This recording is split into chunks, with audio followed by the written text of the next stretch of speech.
안녕하세요. 서울 아산병원 신경중재팀 영상의학과 이덕희 교수입니다. 오늘 병원에서 전공의들이 갑자기 사라진 지 벌써 일주일이 지나고 있습니다. 인턴 레지던트 선생들이 정부가 필수 의료 정상화 대책의 일환으로 내어놓은 의대 학생 정원 현행 연간 3,000명에서 5,000명으로 확대하겠다는 느닷없는 결정에 대한 불만의 표시로 조용한 보이콧에 들어간 것입니다.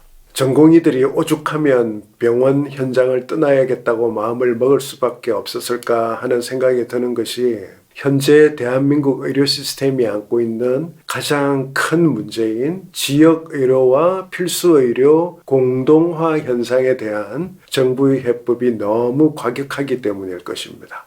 정부가 제시한 소위 필수의료 정책 패키지에서 가장 중요한 부분으로 강조한 의료 인력 확충의 규모가 유관 분야 전문가의 시각으로 볼 때나 일반인의 시각으로 볼 때나 비상식적으로 큰 수치가 아닐 수 없기 때문입니다. 매년 전임이 모집을 할 때마다 필수 의료의 한 분야에 해당되는 저희 신경중재 분야에서도 인력 수급이 어려운 것을 저희들도 실감을 하고 있는데요. 아마도 의사 인력이 더 필요하다는 것에 대해서는 거의 대부분의 의사들이 동의를 하고 있다고 봅니다. 그렇지만 매년 3,000명으로 유지되고 있던 의대 정원을 갑자기 5,000명으로 정원을 시도한다는 것은 상식적인 의사결정으로 보기가 힘듭니다. 당장 모든 의대가 신입생의 숫자가 기존보다 거의 2배로 증가할 거고요. 그리고 그 6년이 지나서 해당 의대생들이 의사가 되어가지고 병원에서 인턴 수련을 시작할 시점이 되면 모든 병원에서 기존 인턴 수요의 거의 2배에 해당하는 인력을 받아주어야만 할 것입니다. 생각만 해도 대혼돈이 벌어질 것이 뻔해 봅니다. 연쇄적으로 어떤 일이 일어날까요? 그리고 이들 증원된 숫자만큼의 새로운 의사들이 현장에서 나름대로 활동을 시작하게 되면 또 어떤 형국이 펼쳐질까요?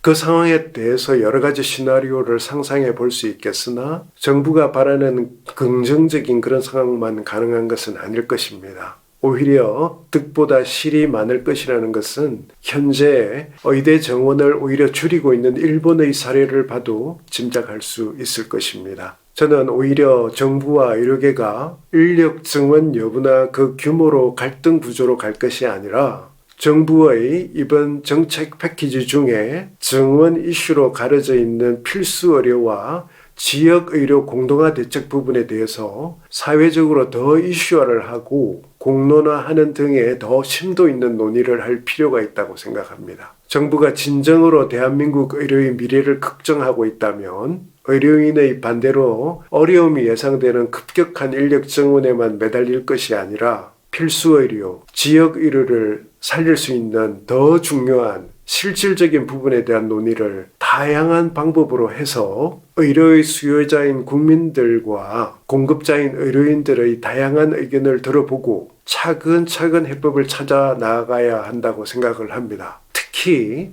의료계에 종사하는 많은 의료인들은 저마다 현장에서 몸소 느끼는 문제점에 대한 나름대로의 해법을 생각해 보고 있기 때문에 정부가 이번에 내놓은 정책 패키지에 들어가 있지 않은 더 좋은 방안도 제시할 수 있을 것이라고 생각합니다. 저도 이제 의사가 된 지 30여 년이 되었기 때문에 나름 진단을 하고 있는데요. 첫째, 무너진 의료 전달 체계, 이걸 들고 싶고요. 둘째로는 실손보험이라는 어떤 괴물의 출현을 가장 큰 두 가지 문제로 꼽고 싶습니다. 먼저 의료 전달 체계의 문제인데요. 과거를 기억하시는 분들도 계시겠는데 의료보험 시스템에서 전국을 몇 개의 진료권으로 나눠가지고 그 지역 내에서만 진료를 받을 수 있도록 되어 있었죠. 그러다가 1998년 규제 혁파라는 명목하에 그 진료권의 개념이 없어졌습니다.